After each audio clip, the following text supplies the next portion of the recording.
Vamos a orar para hacer una breve oración.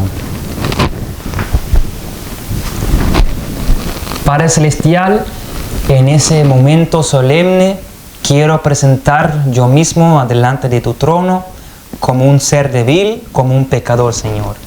Señor, yo te necesito. Yo dependo a ti, Señor. Por eso pide, por favor, Señor, que toma control total de mi alma, de mi mente, de todo mi ser, Señor. Y pone tus palabras en mi boca, que cada palabra que voy a predicar pueda ser palabras en armonía de tu voluntad, Señor. Destruye todas las falsas emociones y todos los falsos sentimientos y da a nosotros verdaderos principios, Señor. Dame tu Espíritu Santo y tu sabiduría. Oremos, Señor, eso en tu verdadero nombre de Cristo Jesús. Amén. Bien, queridos. Hoy vamos a continuar con nuestra serie intitulada Justificación por la Fe. Y hoy vamos a estudiar un tema muy importante, porque hoy vamos a estudiar sobre la lluvia tardía.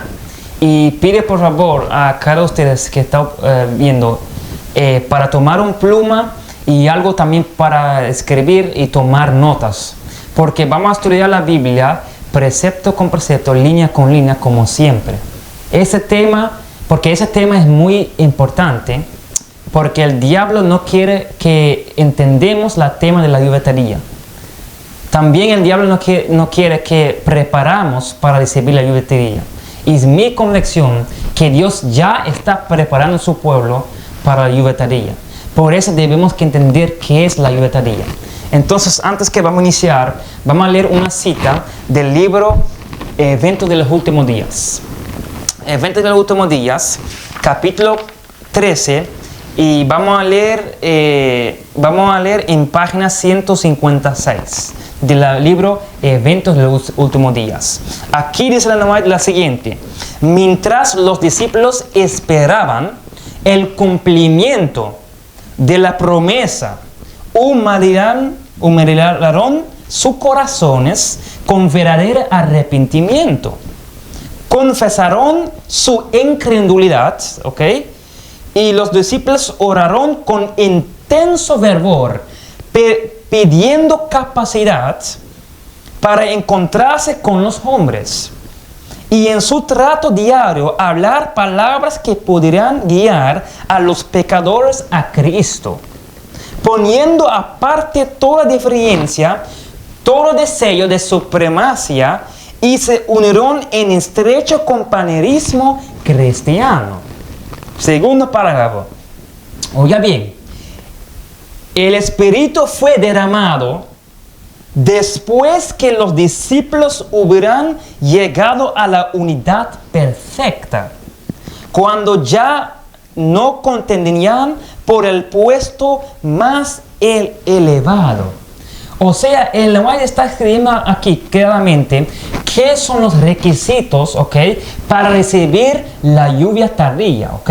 Porque como fue en aquel tema con la lluvia temprana, como los discípulos recibir el derramamiento del Espíritu Santo, así también esa misma promesa va a volver, pero va a ser más abundante.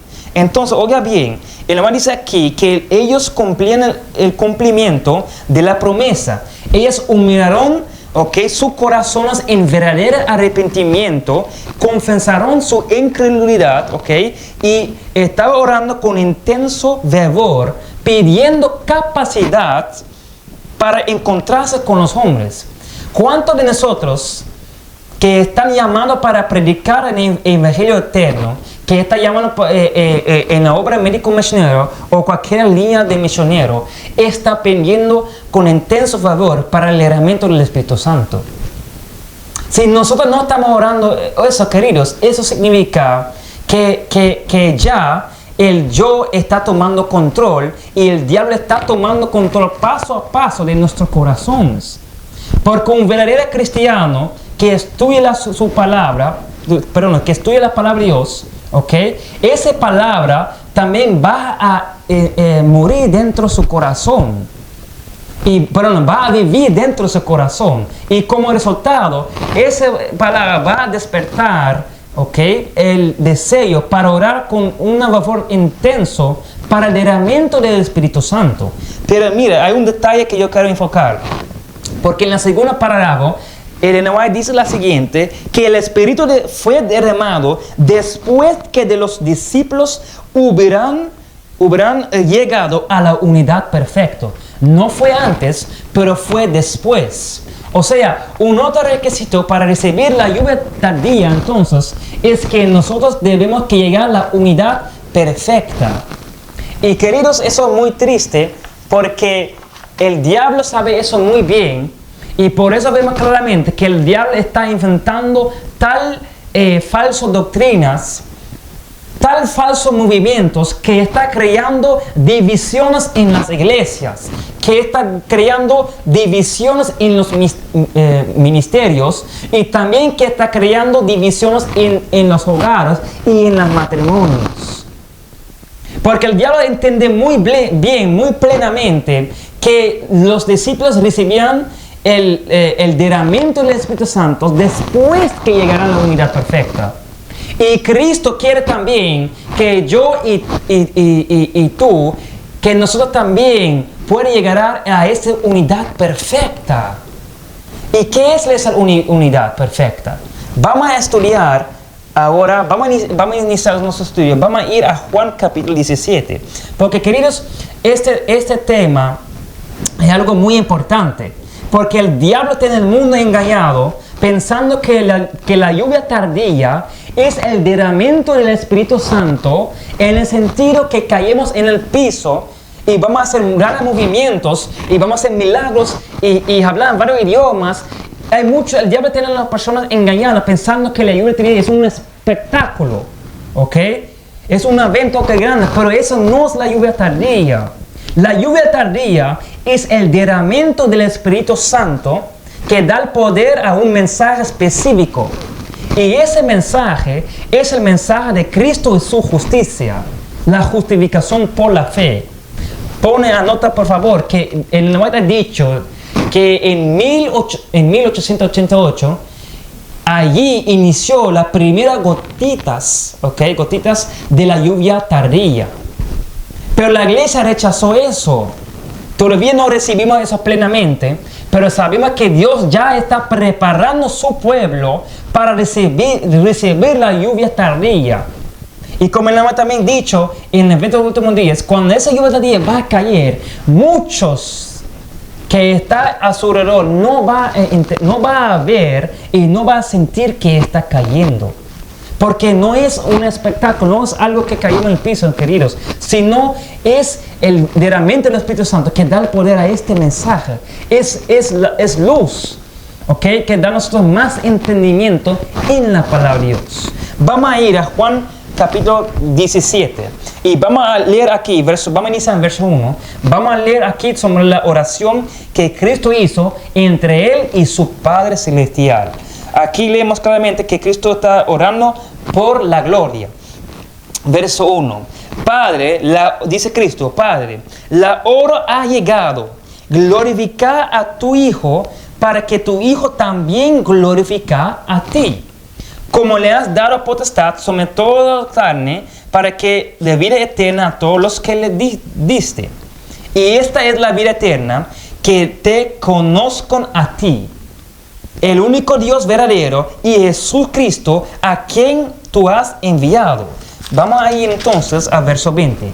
Oiga bien, yo no ruego solamente por eso, sino también por los que han de creer en mí por las palabras de ellos, para que todos sean uno, como tú, oh Padre, en mí y yo en ti, que también ellos sean uno en nosotros, para que el mundo crea que tú me enviaste.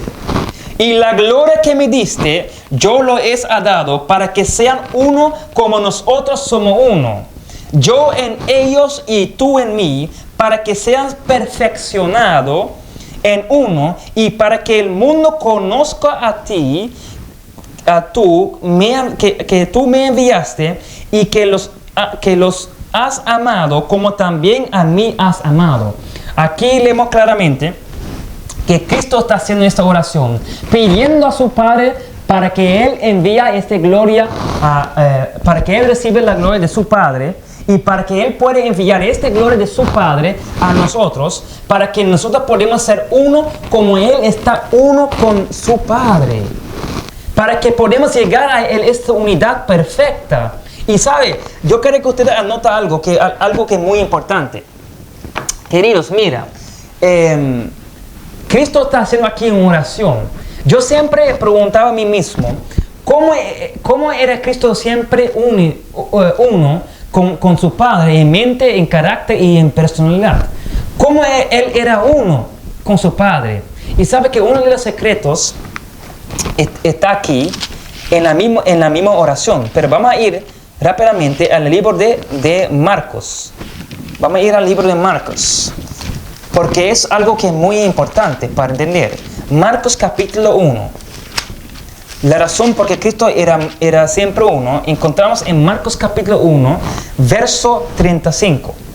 Y levantándose Jesús muy en la mañana, o en la madrugada de la mañana, porque aquí dice muy en la mañana, mucho antes del amanecer, salió y se fue en un lugar desierto y ahí oraba. Ustedes saben que el éxito de tu día depende en cómo tú gastas las preciosas horas en la mañana. Cristo levantaba temprano en la mañana, en la madrugada. Lo que significa que Él estaba levantando entre la 1 y la 3 de la mañana. Y en esa mañana, temprano, cuando Él levantó, Él estaba comunicando con su Padre Celestial. Y así, queridos, porque recuerda que, mira, estamos hablando de la justificación por la fe. ¿Qué es la fe? Fe viene de oír y oír la palabra de Dios. Pero tu fe depende en cómo tú gastas tus horas en la mañana. Cuando Cristo se levantó, en la mañana, Él estaba orando a su Padre. Él sometió su propio deseo a su Padre. Él sometió sus propios planes a su Padre. Y Él confió en su Padre, que su Padre Celestial podía tomar control de su deseo, que Él puede cumplir el deseo no de yo mismo, pero de su Padre Celestial. Él confió tanto en su Padre que ya Jesús sabía que cuando Él salió de esta oración, que Él va a entrar directamente en tentación. Porque Jesús fue tentado, en todos los 10 mandamientos. En todo eso fue tentado.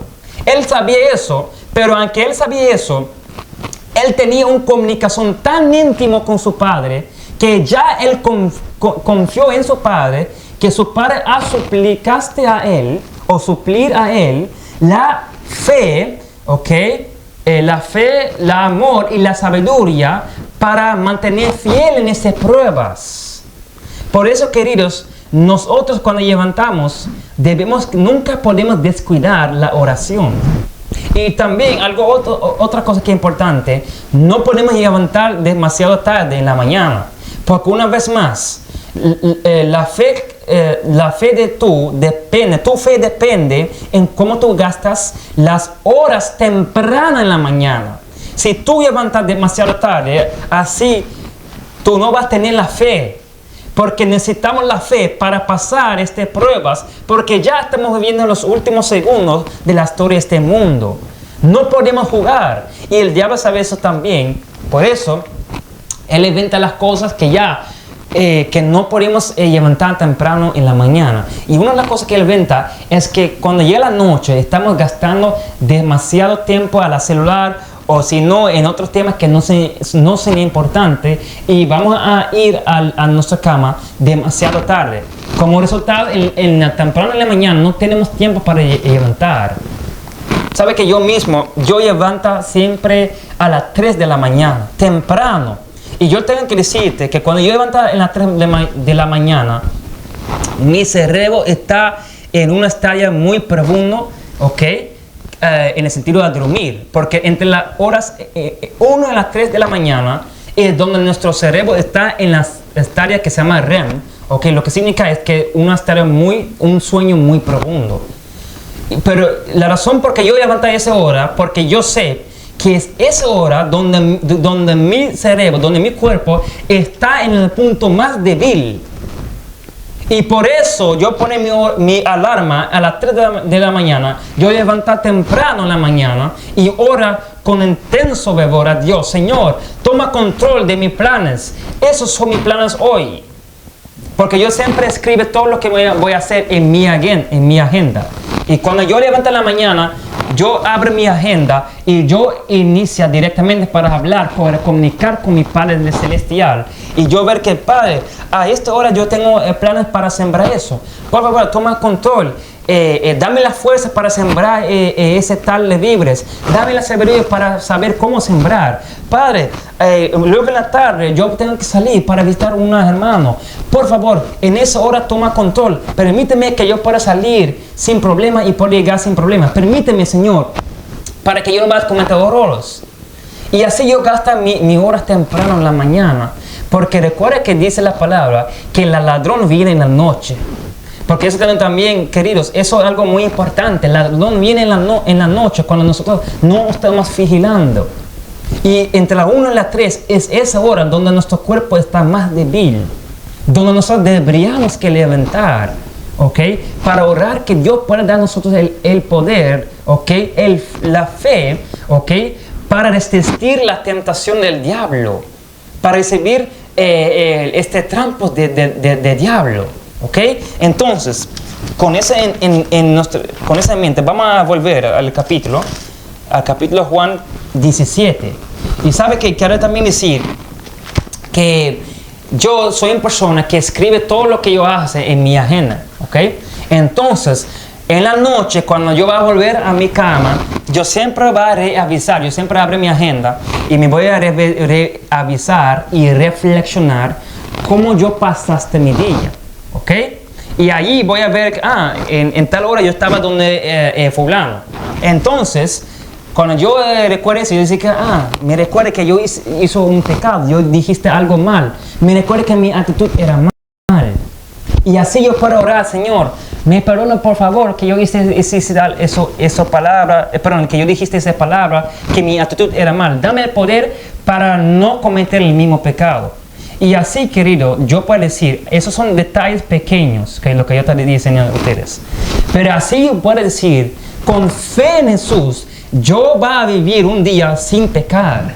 Yo estoy en el camino de perfeccionar mi carácter. Y con fe ustedes pueden hacer el mismo. Y esos son detalles que son importantes, pero nosotros no queremos enfocar en los detalles y no entendemos que son los detalles que permiten a nosotros para tener una vida exitoso. Son los detalles que permiten a nosotros para tener un hogar exitoso. Son los detalles que permiten a nosotros para tener un ministerio victorioso. Y el diablo sabe eso. Por eso él no quiere que enfocamos en los detalles. Mira, la primera mujer comió una fruta. Y mira en cuál mundo estamos viviendo hoy en día. Por eso debemos que tomar eso con mucha sinceridad y seriedad. ¿Ok? Vamos a volver a Juan capítulo 17. ¿Ok? Aquí Cristo está hablando, ¿ok?, sobre la gloria de su Padre Celestial. Pero ¿qué es la gloria? Vamos a ir a Juan capítulo 1. Porque la misma Biblia explica su mismo. ¿Ok? Juan capítulo 1. Verso 14. Y aquí dice la palabra de Dios la siguiente. Y el verbo fue hecho en carne y habitó entre nosotros. Y vimos su gloria, ¿ok? Gloria como del unigénito del Padre, lleno de gracia y verdad. Aquí dice la palabra de Dios que la gloria consiste, ¿ok?, de gracia y verdad. También en Éxodo capítulo 32 y 33, uno de los capítulos, recuerda que Moisés está hablando con Dios y él estaba pidiendo a Dios, muéstrame tu gloria. Y la verso continúa, y Jehová pasó su santidad sobre Moisés. O sea, la gloria existe de santidad, de gracia y de verdad. ¿ok? Pero ¿qué es la verdad? Vamos a ver qué dice la palabra de Dios, qué dice la Biblia que es la verdad. En Juan 17, verso 17, dice la siguiente: santificarlos en tu verdad, ¿ok? Tu palabra es la verdad. Ok, entendemos eso, vemos cómo es la cosa se está conectando. Porque Jesús estaba orando por la gloria, ¿ok? Ahora vemos que la gloria existe de gracia, de verdad y de santidad. Ahora leemos que la verdad, ¿ok?, es la palabra de Dios. O sea, la Biblia tiene un rol muy importante, ¿ok?, en cambiar nuestra vida. Y yo creo, queridos, que la gran mayoría de nosotros, aunque leemos la Biblia, aunque estudiamos la Biblia, yo creo que muchos de nosotros no entendemos el poder de la palabra de Dios. Porque es la palabra de Dios que puede cambiar mi vida, es la palabra de Dios que puede cambiar mi corazón, ¿ok? ¿Ok? Bien, para confirmar eso, vamos a ver eso, porque vamos a confirmar eso de la Biblia. En Juan capítulo 1 leemos la siguiente. Aquí leemos la siguiente, ¿ok? Aquí dice, en Juan capítulo 1, verso 1, en el principio era el verbo, ¿ok? Y el verbo era con Dios, y el verbo era Dios. Estas eran en el principio con Dios, y todas las cosas por Él fueron hechas. Y sin Él, nada de lo que ha sido hecho fue hecho. Verso 4. En Él estaba la vida, y la vida era la luz de los hombres, y la luz en las tinieblas resplandece más las tinieblas, y no lo comprendieron. Aquí dice que en el principio era el verbo, y el verbo era Dios, y todo fue hecho por Él. O sea, Dios creó el mundo con su palabra. Bien, vamos a ir entonces a ver eso y confirmar eso en Génesis capítulo 1. Oiga bien, aquí dice, en el principio creó Dios al cielo y la tierra. Y la tierra estaba desordenada, vacía, y las tinieblas estaban sobre la faz del abismo. Y el Espíritu de Dios se movía sobre la faz de las aguas. Verso 3. Y dijo Dios, ahora vemos claramente, Dios está hablando aquí. Ok, sea luz, y fue la luz. Ok, y Dios vio que la luz era buena, y separó Dios la luz de las tinieblas. Queridos, pregunta, ¿cómo era la tierra en el principio? La tierra era desordenada, ok, y vacía, y las tinieblas estaban sobre la faz del abismo. Ok, ¿cómo es la vida entonces de un hombre antes de conocer a Cristo? Su vida está en la misma condición, ok, porque su vida está oscuro, está desordenada y vacía. Y es en esta situación, en esa condición, que el Espíritu de Dios está moviendo sobre la faz de nuestro corazón, como está moviendo sobre la faz de las aguas, ¿ok? Está moviendo sobre la faz de nuestro corazón, ¿ok? Intentando para convencer a nosotros de nuestra condición, ¿ok? Y es en ese proceso, en esa condición, cuando el hombre abre su corazón para que Cristo pueda entrar y permanecer, que Cristo pueda decir, sea luz, y fue la luz. Y por eso dice Cristo en Mateo, ¿ok?, que nosotros somos la luz de la tierra, ¿ok? Tenemos que reflejar su amor. Estamos aquí. Y dice en verso 4, y Dios vio que la luz era buena, y separó Dios la luz de las tinieblas. O sea, cuando recibimos la luz, debemos que separar. Y también cuando vivimos esa luz, las tinieblas no pueden quedar más en nosotros. La oscuridad no puede quedar en nosotros, queridos. ¿Sobre qué estamos hablando? Estamos hablando aquí sobre la lluvia de día, queridos. Atención, porque estamos hablando de la preparación para la lluvia de día. Atención, aquí en la paparilla vimos claramente un cruz. Aquí vimos aquí. Eso es la vida degradada del hombre. El hombre viene aquí, ¿ok?, reconociendo su condición y observando que él no puede hacer nada por sí mismo, ¿ok? Por su naturaleza pecaminosa y por sus tendencias tan fuertes que está inclinando al pecado. Él no puede hacer nada por sí mismo, ¿ok? Él puede elegir a Cristo, ¿ok? Y aquí vemos claramente que cuando él elige a Cristo, Cristo está trabajando en él, dando él el poder y la sabiduría para entrar en este proceso de la verdadera arrepentimiento, confesando su pecado, ¿ok? Dios está perdonando su pecado. Ahí hay una reconciliación entre Dios y esa persona, ¿ok? Y como resultado hay un nuevo nacimiento. Nuestra naturaleza pecaminosa, ¿ok? Por fe puede participar con la naturaleza divina de Cristo. Y eso es la justificación por la fe. No es solamente una declaración, sino es el nuevo nacimiento donde Dios da el poder al pecador arrepentido, ¿ok? Para guardar sus 10 mandamientos, donde hay un verdadero arrepentimiento. Y luego vemos claramente cuando Él está crucificado con Cristo, porque dice para Dios, y somos crucificados, ¿ok? Con Cristo debemos que crucificar el yo diariamente.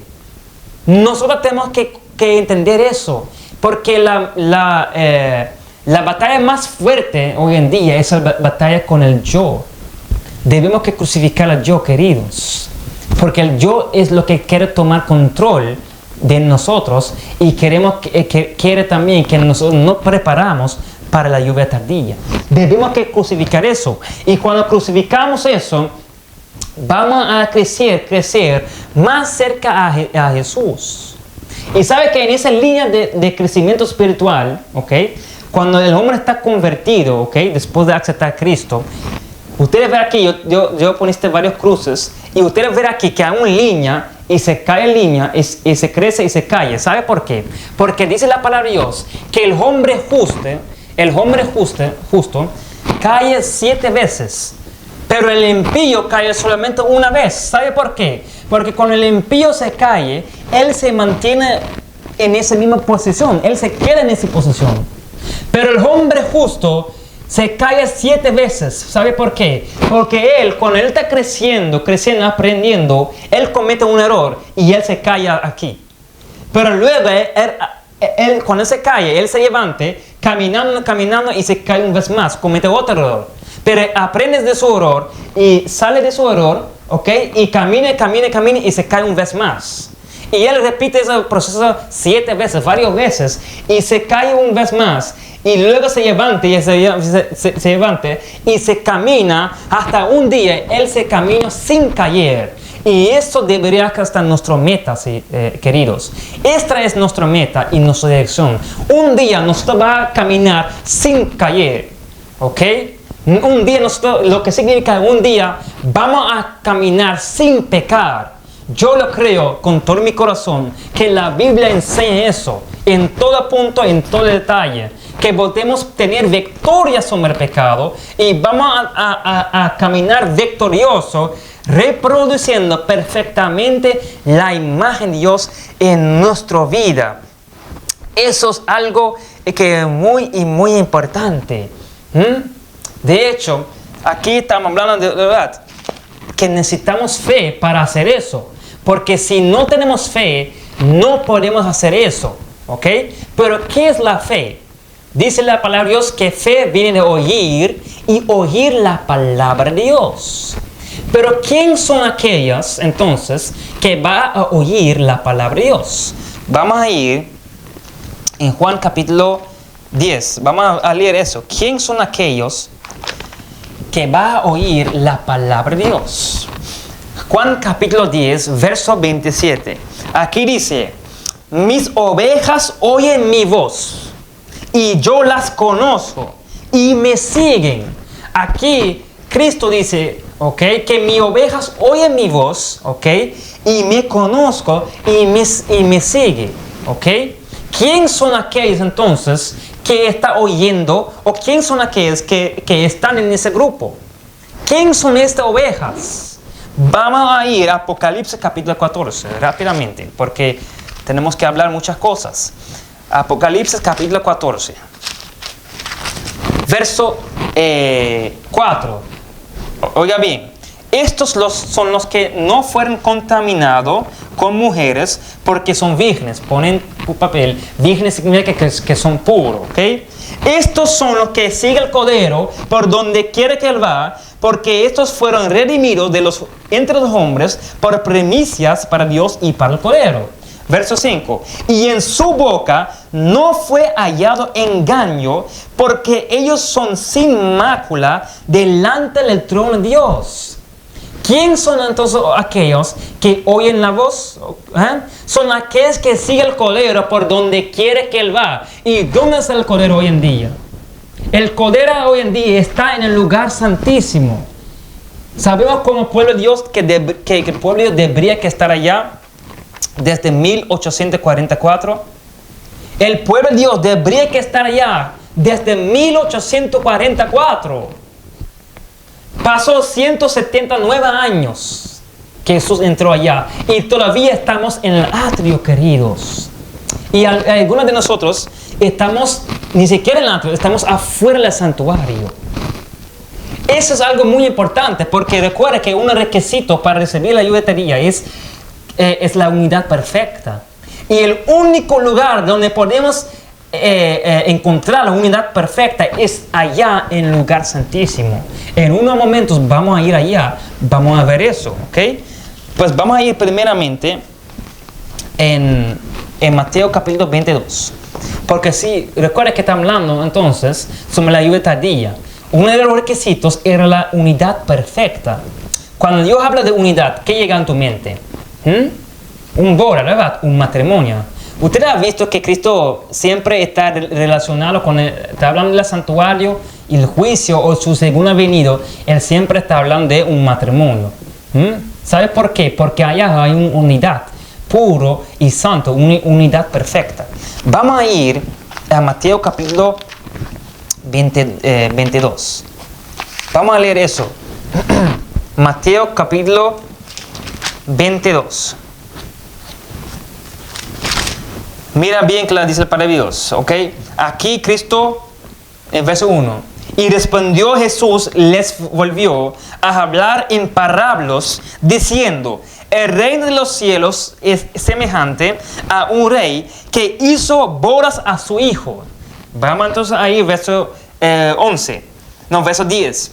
Y saliendo los siervos por los caminos, juntaron a todos, a los que hallaron juntamente malos y buenos, y las bodas fueron llenas de convidados. ¿Ok? Verso 11. Y cuando el rey vino para ver los convidados, vio allí un hombre que no estaba vestido de boda. Y él le dijo: amigo, ¿cómo entraste acá sin estar vestido de boda? Mas él enmudeció. Entonces el rey dijo a los servían: atadle de pies y manos, llevarle y echarle en las tinieblas de afuera, y ahí será el lloro y el crujir de dientes. Verso 14. Porque muchos son llamados, pero pocos son escogidos. ¿Qué es entonces este vestido? Porque aquí vemos claramente que Cristo está haciendo, el rey está haciendo una invitación a una boda. Y todo el mundo sabe bien que cuando entra en una boda tiene que ser vestido con un vestido específico. ¿Ok? Pero el rey encontró una persona que no estaba vestido con este vestido de boda. Vamos a leer un cita aquí para entender más claramente qué es este vestimiento. ¿Ok? Este cita se encuentra en el libro Palabras de la vida de la gran maestro. Aquí leemos la siguiente. Palabras de la vida de la gran maestro. En página 253 leemos la siguiente. Por su perfecta obediencia ha hecho posible que cada ser humano obedezca los mandamientos de Dios. Cuando nos sometemos a Cristo, oiga bien, el corazón se une con su corazón. La voluntad se fusiona con su voluntad. La mente llega a ser una con su mente. Los pensamientos se sujetan a él. Vivimos su vida. Esto es lo que significa estar vestido con su manto de justicia. Entonces, Entonces, cuando el Señor nos contempla, Él ve no el vestir de hojas de higuera, no la desnudez y deformidad del pecado, sino su propia ropa de justicia, que es la que es la perfecta obediencia a la ley de Jehová.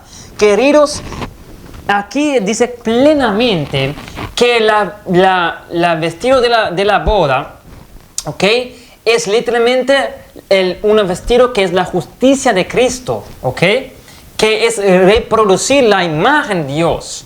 Porque aquí dice, para ser vestido, o que es la vestido de la manto de su justicia, él dice aquí claramente, cuando nos sometemos a Cristo, el corazón se une con su corazón, la voluntad se fusiona con su voluntad y la mente llega a ser uno con su mente.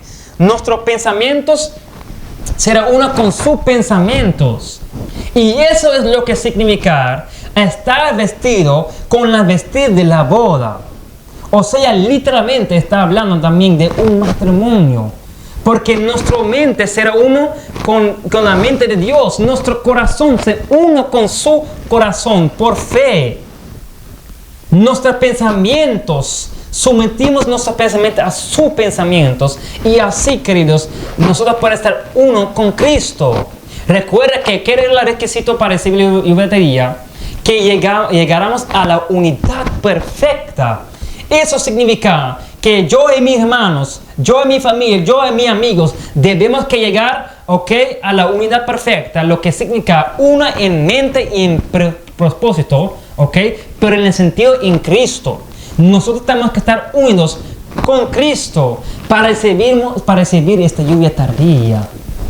Y es muy buena, ¿sabe?, muy bonita, que Cristo está usando aquí una boda y un matrimonio, porque cuando hablamos del matrimonio, ¿qué es eso? Eso es también una unión sagrado y puro, donde hay una unidad perfecta, o donde debería que estar una unidad perfecta.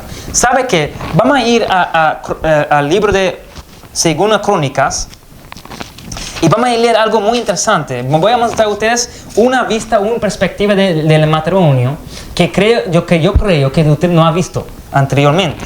Vamos a ir a Segunda Crónicas, capítulo 3, y vamos a leer en verso 11. Oiga bien aquí. La longitud de las alas, ¿ok?, de los querubines eran de 20 codos, porque una ala de 5 codos, la cual llegaba hasta la pared de la casa, y la otra ala de 5 codos, la cual llegaba a la ala del otro querubín. De la misma manera, ok, dice aquí, de la misma manera, una ala del otro querubín de 5 codos, la cual llegaba a la pared de la casa. Y la otra ala era 5 codos que tocaba la ala del otro querubín, ok. Así, las alas de esos querubines estaban extendidas por 20 codos, y ellos estaban en pie con sus rostros hacia la casa. Hizo también el velo azul, ok, verso 15. Delante de la casa hizo 2 columnas de 30 y 5 codos de altura, con sus capiteles encima de 5 codos. Bien, aquí leemos claramente, ok, sobre el lugar santísimo, ok, el mesón de la santuario de Salomón, que era casi el mismo, pero solamente las cosas eran más grandes, ok, y con un poco más detalle. Pero había 2 querubines, queridos. Y en esos 2 querubines dice claramente que los alas estaban tocando la pared de la casa, y la otra ala estaba tocando la otra ala de la querubines. Entonces, ¿qué significa eso? Porque hay una aplicación espiritual, hay una lección que podemos aprender eso. Pero mira, una ala estaba tocando la pared de la casa. ¿Qué significa una pared en la casa? Perdón, en la Biblia, ¿qué significa o qué es la definición de un muro en la palabra de Dios? Escribe eso en tu papel. Isaías capítulo 60 y verso 1. Dame ver en mis notas. No, verso 18. La palabra de Dios dice claramente: y llamarás tu muro salvación. Llamarás tu muro salvación. O sea, los querubines estaban tocando la pared, ¿ok? Y luego estaba tocando la otra ala de los otros querubines. ¿Qué es el muro? ¿Qué es la pared? La palabra de Dios confirma, Isaías 60, verso 18, que la pared es salvación. Eso significa que los querubines estaban unidos en salvación. Y queridos, oiga bien lo que voy a decir. Eso debería que estar la meta de una pareja, de un matrimonio. Porque, queridos, la razón, porque hay tanto divorcio, tanto desunión, es porque el esposo no está tocando el muro de salvación. Y porque la esposa no está tocando el muro de salvación, no hay unidad perfecta en la casa. Y si no es el esposo, es porque la esposa no está conectada, no está tocando el muro de salvación. Y como resultado, no hay unidad perfecta en este matrimonio, queridos. Porque uno de los dos, o ambos, no está tocando el muro de salvación.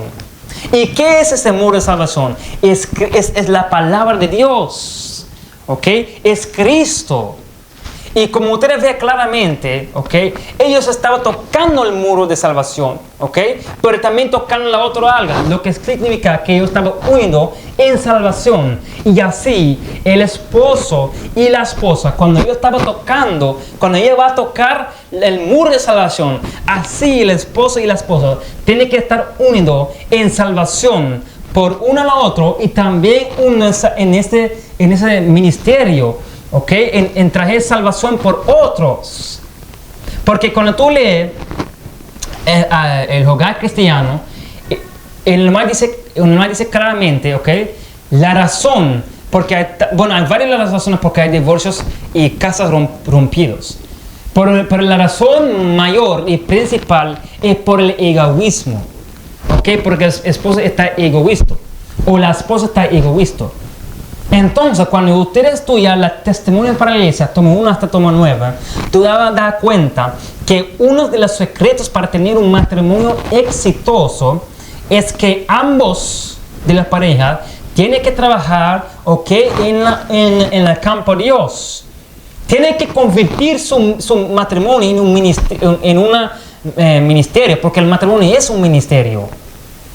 Porque mira, cuando la esposa está metido en trabajar por las almas, automáticamente el esposo va a tener el deseo para trabajar para la alma de su esposa. Y cuando su esposa está trabajando y muy metido en trabajar y hacer obra misionera, automáticamente ella también va a tener el deseo para trabajar por la alma de su esposo.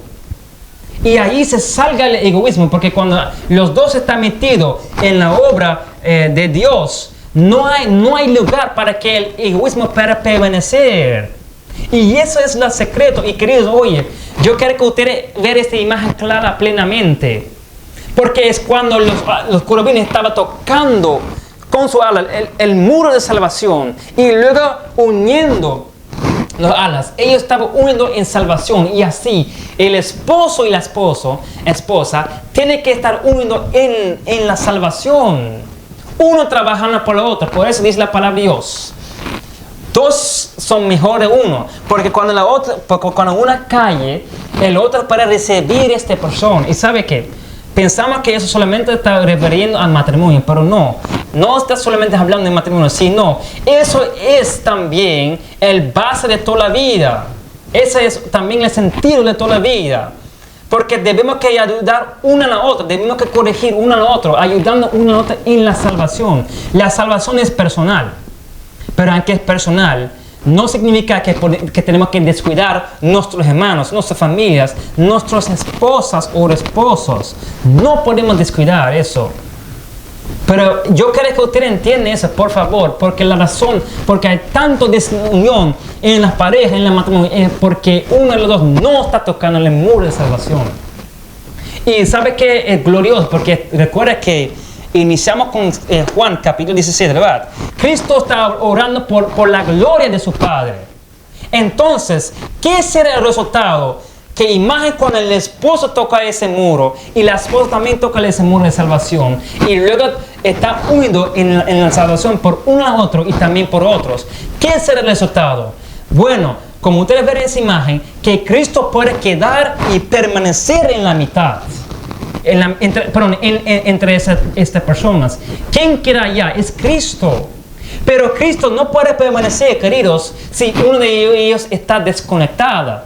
Cristo puede estar allá y ayudar y orar, pero Él no puede permanecer si uno de esos no está conectados. Y cuando Cristo permanece allá, como resultado, allá hay una gloria. Y yo no sé cómo se pronuncia en español, pero la gloria se llama en inglés The Shekinah Glory.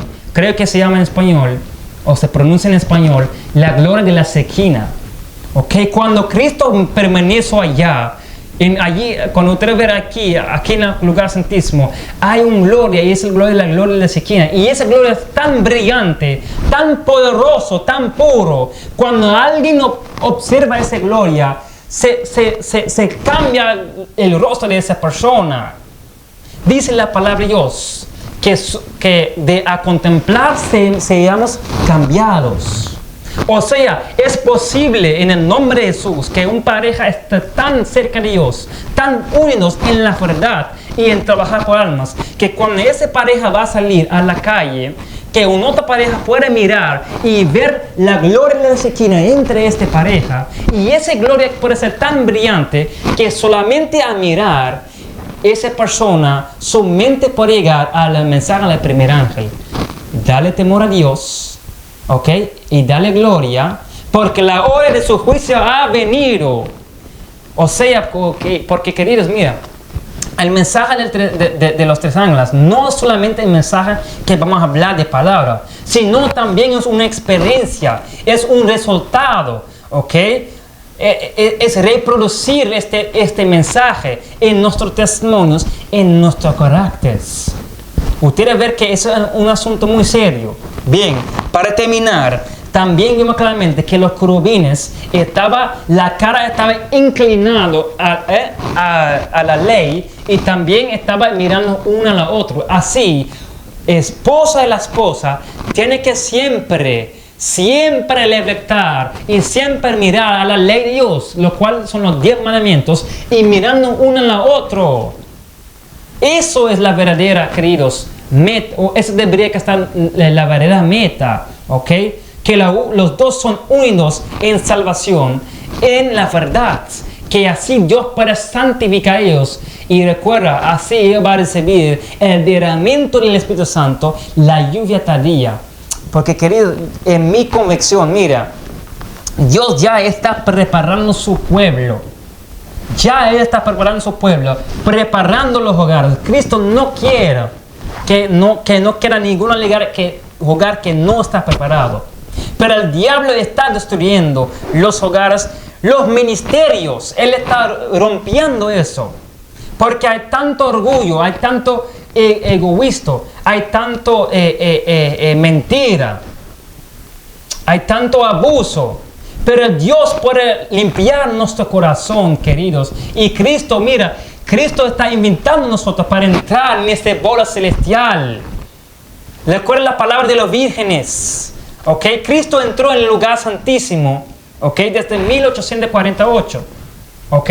El 22 de octubre 1848. Y nosotros como pueblo de Dios deberíamos que estar allá. Porque dice la palabra en Apocalipsis 14. Y estos son lo que sigue el Cordero por donde quiere que Él va. El Cordero no está aquí. El Cordero está en el lugar santísimo. Físicamente no podemos estar allá. Pero sabemos que espiritualmente podemos estar allá. Con fe podemos estar allá. Y ¿sabe qué? Quiero terminar para leer, permíteme para leer una cita más. Porque ya estamos hablando de la gloria, estamos hablando de la unidad perfecta, lo que vemos claramente en la palabra de Dios, y también lo que tenemos que ver en un matrimonio. ¿Sabe? Por las parejas y también por aquellas que no están casados, hay una oración que tú puedes orar, que va a ayudar tu hogar, tu matrimonio, para preparar más para la lluvia tardía, y preparar y mantener más fiel. Y voy a compartir esa cita con ustedes. Esa cita se encuentra en el libro Mensajes Selectos, toma 3. ¿Ok? Vamos a leer esta cita. Y aquí dice la sierva de Dios la siguiente. Aquí dice Mensajes Selectos, toma 3, página 219, párrafo 4. Oiga bien, Recuerdo que en 1843 había un hombre y su esposa que esperaba que el Señor viniera en 1844. Y estaban aguardando y velando. Todos los días oraban. Dios, antes de decir, todos los días oraban a Dios. Antes de decirse buenas noches, solían decir, tal vez el Señor venga cuando dormimos y queremos estar listos. El esposo preguntaba a la esposa si durante el día él había dicho alguna palabra que ella pensaba que no estaba de acuerdo con la verdad y la fe que profesaban. Y ella le hacía la misma pregunta. Entonces se postraban delante del Señor y le pedían que si había pecado en pensamiento o en palabra o en acción, les perdonara la transgresión. Queremos ahora esa misma sencillez. Querido, qué oración tan bonita, qué ejemplo tan bonita. Quiero invitarte, por favor, las parejas, los casas, los hogares, los ministros, los predicadores, para orar esta misma oración. Y sabe que no tienes que estar casado para orar esa oración. Si no estás casado, puedes también orar esta oración entre tú y tus amigos, entre tú y tus hermanos, tu familia, okay, tus amistades, los vecinos. Tú también puedes orar esta oración. Y yo para asegurarse que las promesas de Dios, okay, son un fundamento, okay, que el diablo no puede romper.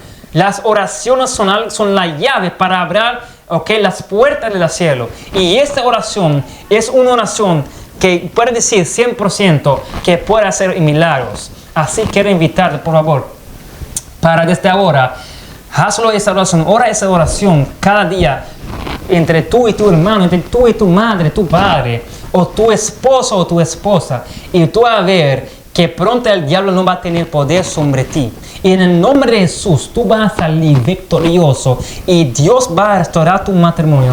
Dios va a restaurar tu hogar. Y va a restaurar todo. Eso fue la alarma de oración. Ya son las 3. Entonces vamos a terminar aquí mismo con una oración. Porque eso fue la alarma de oración. Espero queridos, espero que aprendimos algo de la lluvia tardía. Y esperamos también que ustedes puedan hacer todo lo que es posible para compensar sus pecados, para entrar en la verdadera arrepentimiento y para experimentar el nuevo nacimiento y preparar y hacer todo lo que es posible para recibir la lluvia tardía. Vamos a orar.